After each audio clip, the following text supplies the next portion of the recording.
Welcome to the Slop Temple. We pray this video helps.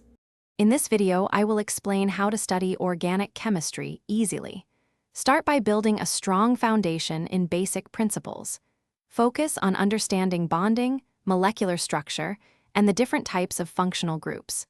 This initial step is crucial for grasping more complex reactions later. Dedicate sufficient time to these core ideas before moving forward. Next, dive deep into reaction mechanisms. Instead of rote memorization, try to understand the electron flow and why reactions occur. Consistent practice is key.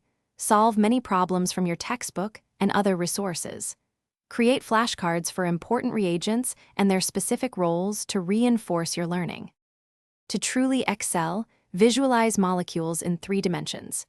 Using molecular models or online tools can greatly enhance your spatial reasoning. When tackling synthesis problems, break them into smaller, more familiar reactions. Also, practice interpreting spectroscopy data, like NMR and IR, to confidently identify organic compounds. Finally, incorporate active recall into your study routine. Quiz yourself often without looking at notes to identify areas needing more attention. Explaining concepts to a study partner or even to yourself aloud can significantly deepen your understanding. Consistent, spaced review of all topics will ensure long-term retention and mastery. Thanks for watching. Consider subscribing if we helped you.